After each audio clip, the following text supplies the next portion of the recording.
Good morning friends.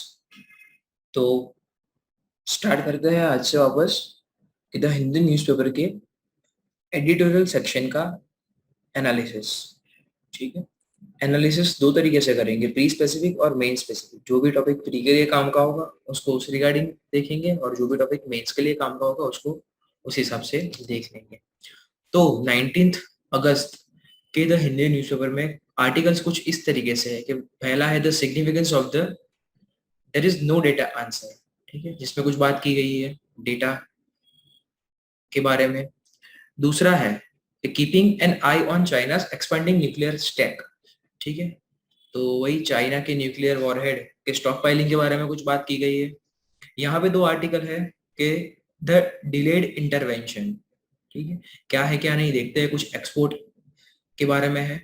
और यहाँ पे है अफगानिस्तान का आर्टिकल। ठीक है, ये आर्टिकल हम लोग कवर नहीं करेंगे, इसके लिए अलग से एक डेडिकेटेड वीडियो बना दिया जाएगा जिसमें आपको ये पूरे इवेंट का analysis UPSC point of view से करके दे दिया जाएगा। ठीक है, तो ये तीन आर्टिकल देखने के रहते हैं, जैसे कि of the there is no data answer, China nuclear warhead वाला, और ये थर्ड वाला the delayed intervention.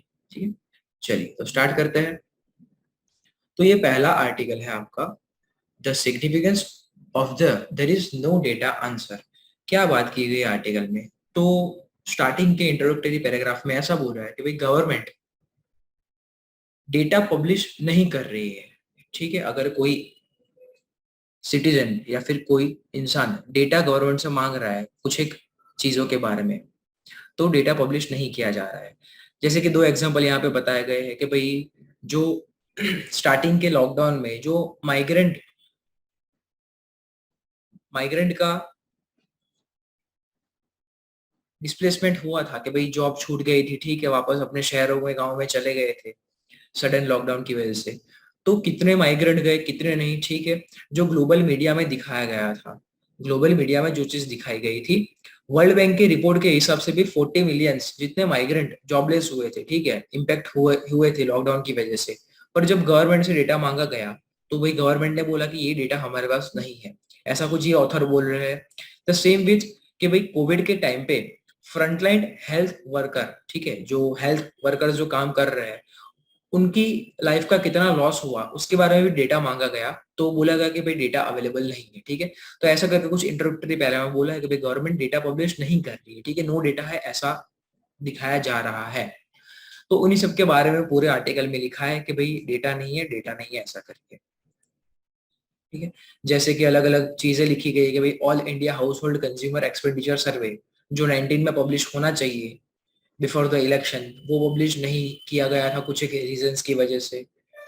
Same with manual scavengers, ठीक है, मैनुअल स्कैवेंजिंग की वजह से कितने लोगों की डेथ हुई है वो डेटा भी अवेलेबल नहीं करवाया गया।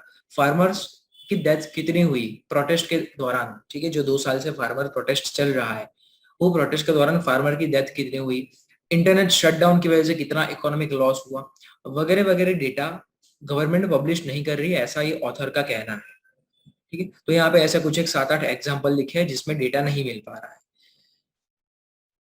आर्टिकल के ऑथर के हिसाब से कुछ एक रीजन ऐसा है कि पहला रीजन ऐसा है कि भाई अगर गवर्नमेंट ने डेटा पब्लिश कर दिया तो भाई ज्यादा मैसअप हो जाएगा और स्टेट अफेयर का डिटेरियोरेशन हो जाएगा, कि भाई थोड़ा हो हल्ला हो जाएगा भाई कैसा डेटा है क्या है वो करके। तो ठीक है, वो एक रीजन है उनके हिसाब से। डेटा अगर पब्लिश गवर्नमेंट कर रही है तो भाई गवर्नमेंट को रिस्पॉन्सिबिलिटी दिखानी पड़ेगी कि सपोज के हेल्थ का डेटा पब्लिश कर रही है, हेल्थ के डेटा में बहुत ज्यादा प्रॉब्लम आ रही है कि भाई बहुत ज्यादा लोगों को कैंसर हो रखा है, बहुत ज्यादा लोगों को टीबी हो रखा है, एड्स से बहुत ज्यादा लोग पीड़ित है, ऐसे ऐसे बहुत सारी हेल्थ प्रॉब्लम्स है, तो भाई गवर्नमेंट की उनकी तरफ रिस्पॉन्सिबिलिटी बन जाती है कि भाई वो सब चीजें ठीक करनी है। तो गवर्नमेंट अपनी रिस्पॉन्सिबिलिटी से भाग रही है, ऐसा इनका रीजन से कहना है। दूसरा रीजन सेम कि भाई डिफ्लेक्ट ऑफ अकाउंटेबिलिटी, कि अपनी अकाउंटेबिलिटी गवर्नमेंट डिफ्लेक्ट करना चाहती है। ठीक है, कौन सी अकाउंटेबिलिटी? कि भाई अगर हर एक स्टेट अपना डेटा देने लगेगा सेम, कि भाई हेल्थ का, फार्मर का, फूड शॉर्टेज का, अलग अलग डेटा गवर्नमेंट स्टेट देने लगेगा, तो गवर्नमेंट को वो डेटा के हिसाब से वो स्टेट को फंड अलोकेट करना पड़ेगा कि भाई फूड प्रॉब्लम है स्टेट में तो उसके लिए फंड देना पड़ेगा। ठीक है, कुछ डिजास्टर की प्रॉब्लम है तो उसके हिसाब से फंड देना पड़ेगा, हेल्थ की प्रॉब्लम है तो उसके हिसाब से फंड देना पड़ेगा, एम्प्लॉयमेंट की प्रॉब्लम है तो उसके हिसाब से फंड देना पड़ेगा। तो अलग अलग डेटा के हिसाब से गवर्नमेंट को अलग अलग स्टेट को फंड प्रोवाइड करना पड़ेगा। तो इनका कहना ये भी है ऑथर का कि भाई अकाउंटेबिलिटी रिफ्लेक्ट करने के लिए भी गवर्नमेंट डेटा पब्लिश नहीं कर रही है, ठीक है। और थर्ड रीजन उन्होंने कुछ ऐसा बोला है कि भाई वही रिस्पॉन्सिबिलिटी और अकाउंटेबिलिटी नहीं चाहती गवर्नमेंट उतना लेना, ठीक है। इसलिए गवर्नमेंट डेटा पब्लिश नहीं कर रही, क्योंकि गवर्नमेंट अगर एक बार डेटा पब्लिश कर देती है तो वो पब्लिक की मेमोरी में, ठीक है, लॉन्ग टाइम तक रहता है। पब्लिक की मेमोरी में लॉन्ग टाइम तक रहता है कि भाई हमारी हेल्थ सिचुएशन ठीक नहीं है, देश में खाना नहीं है, भूखमरी है, ये है वो है। तो गवर्नमेंट ये नहीं चाहती कि भाई पब्लिक के मन में कोई लॉन्ग टाइम तक बैड मेमोरी रहे देश के लिए या फिर देश की अलग अलग इंफॉर्मेशन के बारे में, ठीक है। तो ये 3 रीजन ये ऑथर के हिसाब से दिए गए हैं कि ये रीजन है जिसलिए गवर्नमेंट डेटा पब्लिश करना नहीं चाहती, ठीक है। अपार्ट फ्रॉम दिस ये सारी चीजें हमारी प्री या मेंस दोनों में से एक भी एग्जाम के लिए काम की नहीं है, ठीक है। ना ये रीजंस काम के हैं, ना ये इवेंट्स काम के हैं कि भाई कौन सा डेटा पब्लिश किया या फिर कौन सा डेटा पब्लिश नहीं किया। तो ऐसा ये जो आर्टिकल में इंफॉर्मेशन लिखी है वो हमारी प्री यूपीएससी के प्रीलिम्स और यूपीएससी की मेन कोई भी एग्जाम के लिए ऐसा काम की नहीं है। काम का हमारे लिए ये है कि भाई अगर आपको गवर्नमेंट की इंफॉर्मेशन के बारे में जानना है तो आप किस तरीके से जान सकते हो, ठीक है। कि आपको गवर्नमेंट की इंफॉर्मेशन के बारे में जानना है तो कौन कौन से मेथड है आपके पास।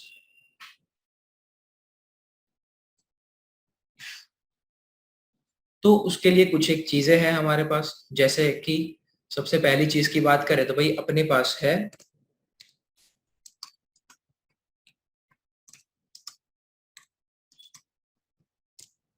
राइट टू इंफॉर्मेशन एक्ट 2005, ठीक है। कि ऑफिशियल मैनर में गवर्नमेंट की एक्टिविटी के बारे में जानना है, अलग अलग इंफॉर्मेशन के बारे में जानना है, तो हमारे पास एक ऑप्शन है कि भाई राइट टू इंफॉर्मेशन एक्ट 2005, ठीक है। ये एक्ट के अलग अलग प्रोविजन के हिसाब से हम लोग गवर्नमेंट की अलग अलग चीजों के बारे में जान सकते हैं। तो हमारी प्री या फिर मेंस के लिए काम का चीज है ये, ठीक है। कि गवर्नमेंट डेटा चाहिए, गवर्नमेंट की इंफॉर्मेशन चाहिए, तो ये एक प्रोविजन है जिससे आप जान सकते हो। जिसमें से कुछ एक चीजें याद रखने लायक है, जैसे कि सेक्शंस याद रखने हैं, उसके कुछ एक एनालिसिस याद रखना है, ठीक है। कि फैक्चुअल चीजें जो प्रीलिम्स में काम लग पाए। तो जैसे कि सेक्शन 2 क्लॉज एफ आपको याद रखना है, जो इंफॉर्मेशन की डेफिनेशन देता है कि भाई राइट टू इंफॉर्मेशन एक्ट के हिसाब से इंफॉर्मेशन क्या है। तो सेक्शन 2 क्लॉज एफ में इंफॉर्मेशन की डेफिनेशन दी गई है, भाई क्या चीज को इंफॉर्मेशन बोलेंगे। तो वो डिटेल्ड डेफिनेशन है। ऐसा डेफिनेशन याद नहीं रखनी है, पर एटलीस्ट कहाँ है वो आपको याद रखना है कि सेक्शन 2F में, ठीक है। फिर बात करेंगे सेक्शन 2J में, ठीक है। तो सेक्शन 2 क्लॉज जे में RTI के भाई राइट टू इंफॉर्मेशन क्या होता है उसके बारे में बताया गया है कि भाई कोई भी सिटीजन गवर्नमेंट की अलग अलग एक्टिविटी, गवर्नमेंट के डेटा या फिर गवर्नमेंट के डिसीजन के बारे में, फंड एलोकेशन के बारे में, कितना पैसा गया कोई स्कीम में, कैसे फंड एलोकेट हुआ, कब से कब तक कितना फंड कैसे कैसे गया, वो सारी चीजें जान सकता है। तो वो RTI क्या होता है एक्चुअली उसकी डेफिनेशन दी गई है सेक्शन 2 क्लॉज जे में, ठीक है। उसके अलावा सेक्शन 4 आपको याद रखना है, ठीक है, जिसमें ऐसा बोला गया है कि भाई कोई भी पब्लिक अथॉरिटी को, ठीक है, सुओ मोटो भी डेटा पब्लिश करना चाहिए अपने, जैसे कि ईयरली रिपोर्ट हो गया कि भाई ये साल में ये गवर्नमेंट बॉडी ने इतना इतना काम किया, इतना इतना फंड अलोकेट किया, इस जगह पे ये डेवलपमेंट का काम हुआ, जो भी है फॉर दैट मैटर। तो गवर्नमेंट बॉडीज को, पब्लिक अथॉरिटीज को सुओ मोटो भी डेटा पब्लिश करना चाहिए, जिसके बारे में सेक्शन 4 में बोला गया है, ठीक है। उसके अलावा सेक्शन 8 क्लॉज 1 में, ठीक है, एग्जम्पशंस के बारे में बात की गई है कि भाई कौन कौन सी चीजें एग्जम्प्ट रह सकती है, कि गवर्नमेंट डेटा देने के लिए ना बोल सकती है कि भाई ये चीज के बारे में आपने राइट टू इंफॉर्मेशन मांगी है, इंफॉर्मेशन मांगी है, तो हम लोग नहीं दे सकते। तो एग्जम्पशंस कौन कौन से हो सकते हैं जिसके बारे में बात की गई है सेक्शन 8 में, ठीक है। तो ये कुछ एक सेक्शन आपको याद रखने हैं प्री, आपकी प्री एग्जामिनेशन के लिए, ठीक है। उसके अलावा एक फैक्ट याद रखने का कि भाई कितने दिन में डेटा देना पड़ता है, तो भाई 30 डेज में गवर्नमेंट लायबल है, ठीक है, इंफॉर्मेशन देने के लिए। अगर आप इंफॉर्मेशन सीख करते हो तो 30 डेज के अंदर अंदर डेटा इंफॉर्मेशन आपको देनी पड़ेगी गवर्नमेंट को, ठीक है। अगर कोई ऐसी सिचुएशन है जिसमें पर्सन की लाइफ को, ठीक है, पर्सन की लाइफ को डेंजर है, ठीक है, कि एग्जिस्टेंस ऑफ लाइफ के बारे में बात आ जाती है, तो भाई 48 आवर्स में वो डेटा या फिर वो इंफॉर्मेशन सरकार को देनी पड़ेगी, ठीक है, कि एक्सेप्शनल सिचुएशन है। तो ये कुछ एक चीजें याद रखनी है आपको आरटीआई के बारे में। डिटेल्ड एनालिसिस भी आपको करना रहेगा कि भाई इसमें इश्यूज क्या आ रहे हैं, ठीक है, इसके एडवांटेजेस क्या है, डिसएडवांटेजेस क्या है, ठीक है, वो सारा डिटेल्ड एनालिसिस भी आपको करना रहेगा जो आपको मेन एग्जामिनेशन स्पेसिफिक रहेगा। बाकी ये सारी चीजें आपकी प्री स्पेसिफिक रहेगी, ठीक है। तो ये आर्टिकल में एज सच ये चीज आप करने लायक है, बाकी आर्टिकल का कंटेंट उतना मैटर नहीं कर रहा है आपकी प्री या फिर मेंस के लिए, ठीक है। तो ये एक चीज हो गई। उसके अलावा आप लोग बताओगे कि कॉन्स्टिट्यूशन में, ठीक है, कॉन्स्टिट्यूशन में किस जगह पे बोला गया है कि भाई right to know about government activities, कि कोई भी सिटीजन को गवर्नमेंट की एक्टिविटीज के बारे में जानने का हक है। ये कॉन्स्टिट्यूशन में कहाँ बोला गया है ये आप लोग कमेंट सेक्शन में बताओगे, ठीक है। तो एज सच ये आर्टिकल में यही दो चीजें करने लायक है कि आरटीआई एक्ट 2005 और कॉन्स्टिट्यूशन में कहाँ बोला गया है कि भाई right to know about government activities. तो ये चीजें आप कमेंट में बताओगे। उसके अलावा आरटीआई के एग्जम्पशंस भी आप कमेंट सेक्शन में लिख के बताओगे कि भाई कौन कौन सी चीजें आरटीआई राइट टू इंफॉर्मेशन से एग्जम्प्ट की जा सकती है, ठीक है। उसके अलावा ऐसा कोई काम की चीज नहीं है ये आर्टिकल में, और ये कंटेंट आपके प्री या मेंस के लिए काम का नहीं है। आपको पढ़ना है तो आप डिटेल में पढ़ सकते हो ये कंटेंट को। नेक्स्ट वाला आर्टिकल थोड़ा काम का है ज्यादा कि भाई keep an eye on China's expanding nuclear stream. तो ये आर्टिकल में चाइना जो न्यूक्लियर स्टॉक पाइल कर रहा है, ठीक है, थोड़े दिन पहले आपने न्यूज में देखा होगा कि भाई चाइना अलग अलग जगह पे बंकर्स बना रहा है जिसमें से पता चल रहा है कि वहां पे न्यूक्लियर स्टॉक पाइलिंग हो रहा है। तो ये आर्टिकल थोड़ा काम का है।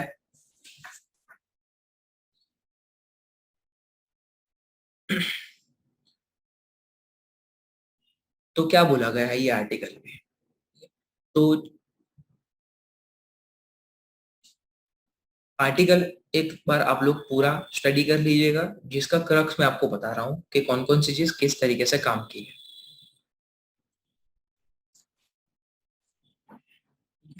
तो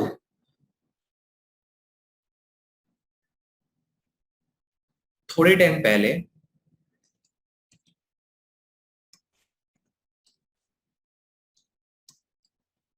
सिप्री ईयरबुक 2021, सिप्री क्या है वो आपको आइडिया होना चाहिए कि भाई Stockholm international peace research institute, ठीक है, Stockholm international peace research institute का ईयरबुक 2021 मतलब 2021 के साल का कुछ रिपोर्ट पब्लिश हुआ था।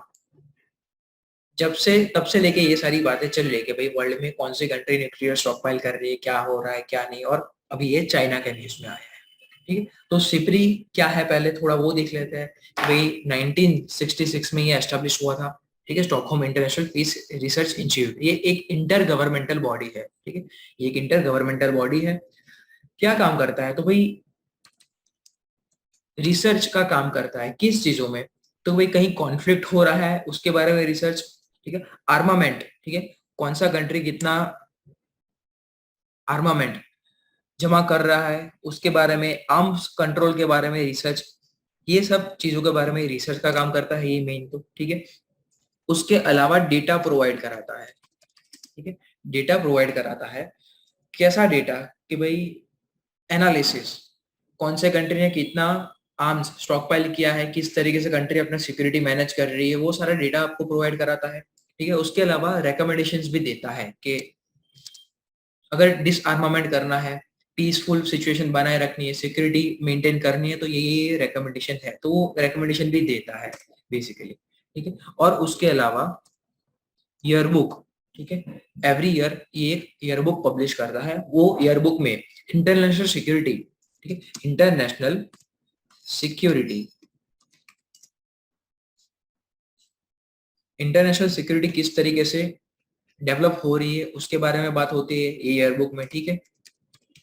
वेपन्स कैसे कैसे है वर्ल्ड में, कौन से कंट्री के पास कितने हैं, ज्यादा है कम है, किस तरीके के वेपन्स है उसके बारे में, कौन सा कंट्री ज्यादा वेपन इंपोर्ट या फिर एक्सपोर्ट कर रहा है, वो सारी चीजों के बारे में बताया जाता है।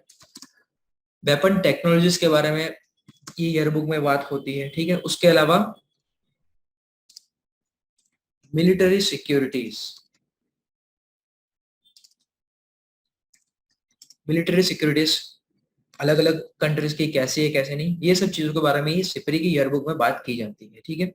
सबसे पहला ईयरबुक उसने 1969 के आसपास पब्लिश किया था, ठीक है। तो फैक्ट्स के लिए ये सारी चीजें याद रखना कि सिपरी क्या है, तो भाई इंटर गवर्नमेंटल बॉडी है, Stockholm international peace research institute.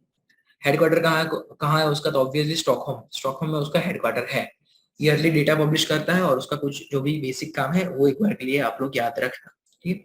तो सिपरी 2021 डेटा के हिसाब से इंडिया का अगर कुछ आपको स्टैंड याद रखना हो तो इंडिया थर्ड लार्जेस्ट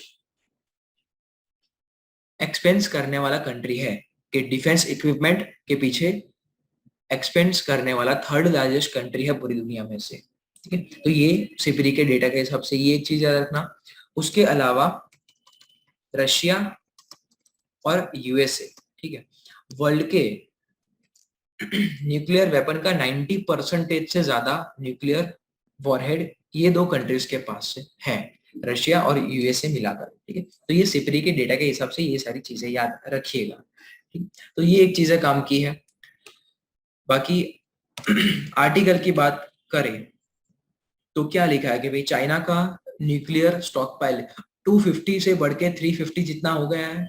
2020 में 250 जितने नंबर्स ऑफ न्यूक्लियर वॉरहेड थे चाइना के पास, 2021 में 350 जितने हो गए हैं, ठीक है। आपको ये आंकड़ा ऐसा नहीं पूछा जाएगा, ये आंकड़ा आपको ऐसा नहीं पूछा जाएगा, ठीक है? तो पूरा आर्टिकल उसके बारे में है कि भाई चाइना का न्यूक्लियर वॉरहेड जो बढ़ रहा है उसका क्या हो सकता है क्या नहीं। तो यहाँ पे लिखा है कि भाई चाइना अपना न्यूक्लियर वॉरहेड क्यों बढ़ा रहा है, तो चाइना फर्स्ट स्ट्राइक स्ट्रेटेजी बना रहा है। उसका मतलब क्या फर्स्ट स्ट्राइक स्ट्रेटेजी, कि अगर चाइना पे कोई बाहर का कंट्री फर्स्ट न्यूक्लियर स्ट्राइक करता है तो चाइना के पास इनफ सर्वाइवेबल न्यूक्लियर वॉरहेड होने चाहिए जिसको लेकर चाइना उस पर सेकंड स्ट्राइक कर सके, ठीक है। तो चाइना ये फर्स्ट स्ट्राइक स्ट्रेटेजी बना रहा है, इसके लिए इतना स्टॉक पाइल कर रहा है, ऐसा इनका मानना है, ठीक। तो ये भी कंटेंट एज सच उतना काम का नहीं है। फिर यहाँ पे है कि चाइना ने अपनी इंटर कॉन्टिनेंटल बैलिस्टिक मिसाइल बना के रखी है, और उसके अलावा इंटरमीडिएट रेंज बैलिस्टिक मिसाइल जैसे डोंगफेंग 41। तो ये एक चीज याद रखना कि भाई डोंगफेंग क्या है, अगर प्री में आ जाता है भाई what do mean by Dongfeng 41 recently seen in news, तो भाई डोंगफेंग 41 चाइना की इंटर कॉन्टिनेंटल बैलिस्टिक मिसाइल है, आईसीबीएम जिसको बोलते हैं, ठीक है। तो यहाँ पे आपको प्री स्पेसिफिक चीजों की बात करें तो पता होना चाहिए कि भाई बैलिस्टिक मिसाइल क्या है और क्रूज मिसाइल क्या है। तो क्रूज मिसाइल और बैलिस्टिक मिसाइल के बारे में आपको डिफरेंस आइडिया होना चाहिए। तो वो दोनों की डिफरेंस की बात करें तो बैलिस्टिक मिसाइल अगर एक जगह से लॉन्च की जाती है तो वो लॉन्च एंगल को फॉलो करते हुए, ठीक है, ऊपर तक जाएगी, अपनी ये प्रोफाइल फॉलो करेगी और जहां पे गिरना होगा वहां पे गिरेगी, ठीक है। तो ये होती है आपकी बैलिस्टिक मिसाइल, ये होती है आपकी बैलिस्टिक मिसाइल के एक बार आपने लॉन्च कर दिया उसके बाद वो अपना पाथ जो भी होगा वो लॉन्च एंगल के हिसाब से वो फॉलो करते हुए जहां पे टारगेट होगा वहां पे जाके गिरेगी, ठीक है। क्रूज मिसाइल में क्या होता है कि भाई एक बार आपने लॉन्च कर दिया, ठीक है, उसमें आप डेटा फीड कर सकते हो कि इसको कहाँ हिट करना है, कि सपोज के इसको ये टारगेट को हिट करना है। तो क्रूज मिसाइल एक बार लॉन्च होगी फिर अपना टारगेट खुद ढूंढेगी और उसकी तरफ जाएगी। इन बिटवीन अगर ये टारगेट मूव होके इधर से इधर चला गया, ठीक है, कि आपका टारगेट मूव होके इधर से इधर चला गया तो क्रूज मिसाइल उस अकॉर्डिंग अपना पाथ चेंज करेगी और फिर टारगेट को जाके हिट करेगी। मतलब ये अपने आप को सेल्फ गाइड कर सकती है cruise missiles. Ballistic missiles self guide नहीं कर सकती, उसको एक बार फायर कर दिया फिर वो वही पाथ को फॉलो करते हुए वो जगह पे जाके गिरेगी। इन बिटवीन टारगेट यहाँ से मूव हो गया तो भाई कुछ नहीं, ये क्रूज बैलिस्टिक मिसाइल यहीं पे गिरेगी, टारगेट भले मूव हो चुका है। तो एक बेसिक डिफरेंस आपको याद रखना होता है बैलिस्टिक मिसाइल और क्रूज मिसाइल के बारे में, ठीक है, जो आपको प्रीलिम में पूछा जा सकता है। बाकी सिपरी के बारे में चीजें आपको याद रखनी है। इंटर कॉन्टिनेंटल मतलब जो एक कॉन्टिनेंट से दूसरे कॉन्टिनेंट तक वॉर करने की कैपेसिटी रख पाए, ऐसी मिसाइल्स को इंटर कॉन्टिनेंटल बैलिस्टिक मिसाइल्स बोलते हैं, ठीक है। तो ये एक चीजें हैं आपके पास याद रखने के लिए। उसके अलावा अगर इसका एनालिसिस देखें तो भाई इंडिया इंडिया ये सिचुएशन को कैसा टैकल करेगा। कभी चाइना इंडिया का नेबरिंग कंट्री है, थोड़ी टसल्स चलती रहती है, तो इंडिया को किस तरीके से टैकल करना चाहिए, तो ये आपका अगर एनालिसिस करना हो मेंस के हिसाब से, तो कुछ एक चीजें आपको याद रखनी पड़ेगी, जैसे कि इंडिया का न्यूक्लियर डॉक्ट्रिन क्या है क्या नहीं। करीब करीब 2003 के आजू बाजू ये पब्लिश किया गया था, एग्जैक्ट ईयर आइडिया नहीं, 2003 के आजू बाजू पब्लिश किया गया था इंडिया का ड्राफ्ट न्यूक्लियर डॉक्ट्रिन। तो वो आपको डिटेल में याद रखना पड़ेगा। इसकी कुछ एक चीजें जैसे कि नो फर्स्ट यूज पॉलिसी है, ठीक है, वो सारी चीजें आपको डिटेल में करनी रहेगी मेंस के एस्पेक्ट से, मेन एग्जामिनेशन के एस्पेक्ट से, ठीक है। कि फिर मिनिमम कैपेबल डेटरेंस क्या होता है क्या नहीं, वो सारी चीजें आपको डिटेल में याद रखनी पड़ेगी। तो ये एक चीजें हो गई इंडिया का न्यूक्लियर डॉक्ट्रिन। फिर इंडिया का न्यूक्लियर ट्रायड, इंडिया का न्यूक्लियर ट्रायड कि भाई लैंड, एयर और वाटर तीनों वेरिएंट में इंडिया के पास न्यूक्लियर कैपेबिलिटी आ चुकी है। तो ये एक चीज आपको थोड़ी डिटेल में करनी रहेगी क्योंकि इंडिया का न्यूक्लियर ट्रायड कंप्लीट हो चुका है। तो लैंड वेरिएंट में क्या है, एयर वेरिएंट में क्या है और वाटर वेरिएंट में क्या है, वो एक चीज आपको थोड़ी ध्यान में रखनी पड़ेगी। उसके अलावा जो भी इंटरनेशनल पॉलिसीज है, इंटरनेशनल पॉलिसीज है जैसे कि सीटीबीटी हो गया, partially test ban treaty, comprehensive test ban treaty, NSG, NPT, ऐसी अलग अलग अलग अलग अलग ट्रीटीज के बारे में इंडिया का क्या स्टैंड है वो आपको डिटेल में करना रहेगा। उसके अलावा पिछले 2-3 सालों की बात करें तो इंडिया कुछ एक ग्रुप में ज्वाइन हुआ था, जैसे ऑस्ट्रेलिया ग्रुप था, वासेनार ग्रुप था, तो वो अलग अलग ब्लॉक्स में इंडिया ज्वाइन हुआ था, तो जिसके बारे में आपको आइडिया होना चाहिए। तो ये सारी चीजें आपको मेंस के लिए करनी रहेगी कि इंडिया को अगर अपना सिक्योरिटी बनाए रखना है कि पाकिस्तान के पास भी इंडिया से ज्यादा न्यूक्लियर वॉरहेड है, ऐसा डेटा के हिसाब से माना जाता है। चाइना का भी न्यूक्लियर स्टॉक पाइल इंडिया से ज्यादा है।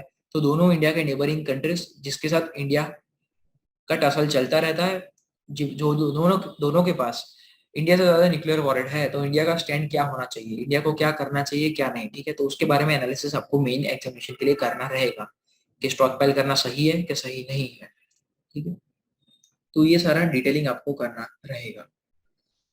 उसके अलावा एक और बॉडी, ठीक है, IAEA करके,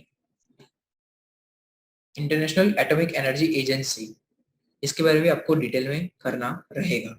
तो ये एक आर्टिकल में जो लिखा है ऐसा वो चीजें उतनी काम की नहीं है, एक बार रीड कर लीजिएगा कि चाइना न्यूक्लियर स्टॉक पाइल कर रहा है, उसका क्या डिटेलिंग इसमें लिखा गया है। ऐसा सारी चीज काम की नहीं है, काम की चीज आपके लिए ये है, ये सिपरी के बारे में जान लीजिएगा कि क्या है वो बॉडी, क्या काम करती है, कब कब डेटा पब्लिश करती है और रिसेंट डेटा के हिसाब से उसने क्या बोला है। तो सिपरी के बारे में एक चीज याद रखनी है, IAEA international atomic energy agency के बारे में कुछ एक चीज याद रखनी है। इंडिया स्पेसिफिक चीज है कि भाई इंडिया का न्यूक्लियर ट्रायड, इंडिया का न्यूक्लियर डॉक्ट्रिन क्या है, वो सारी चीजें आपको याद रखनी रहेगी, ठीक है। तो ये एक आर्टिकल आपका ये हो गया, प्री मेन दोनों स्पेसिफिक देख लीजिएगा। तीसरे आर्टिकल की बात करें लास्ट कि भाई delayed intervention, global demand big booming, the centre must act faster to revive up the export growth engine. तो ये आर्टिकल में इंडिया को एक्सपोर्ट बढ़ाने के लिए बोला गया है कि अब जब पेंडेमिक से उभर के वापस वर्ल्ड थोड़ा थोड़ा रिवाइव कर रहा है, ग्लोबल डिमांड बढ़ रही है, सप्लाई चेन मैकेनिज्म ठीक ठाक हो रही है, तब इंडिया को अपना एक्सपोर्ट अब बढ़ाना चाहिए, तो इंडिया ग्रो कर पाएगा वापस से ग्लोबल मार्केट में। तो उसके बारे में ये आर्टिकल है। पूरे आर्टिकल में एक ही चीज के बारे में बोला गया है कि एक्सपोर्ट बढ़ाने के लिए इंडिया के पास अभी जो एक चीज है, रोड टैप करके एक स्कीम या फिर एक मैकेनिज्म है, रेमिशन of duties and taxes on exported product. Full form की बात करें तो भाई रेमिशन of duties and taxes on exported products, road tap करके एक मैकेनिज्म है जिसके तहत इंडिया अपना एक्सपोर्ट बढ़ा सकता है। तो रोड टैप क्या है वो थोड़ा शॉर्ट में देख लीजिए कि MEIS करके एक स्कीम थी जिसको रिप्लेस करके ये रोड टैप लाया गया है। तो ये MEIS स्कीम को रिप्लेस करके रोड टैप करके स्कीम है जो लाई गई है। MEIS क्या था, तो भाई merchandise export from India scheme करके एक स्कीम थी जिसको रिप्लेस करके ये रोड टैप लाया गया है। क्या पर्पस है रोड टैप का कि एक्सपोर्ट करने के लिए, ठीक है, कोई भी गुड्स और प्रोडक्ट कोई भी है उसको एक्सपोर्ट करने के लिए जो भी ड्यूटीज रखी है, जो भी टैक्स लगते हैं अलग अलग प्रकार के, वो टैक्स को रीइम्बर्स कर देना है, वापस से रिफंड कर देना है वो सारे टैक्सेस। वो मेन पर्पस है जिसके वजह से हमारा एक्सपोर्ट बढ़ पाए।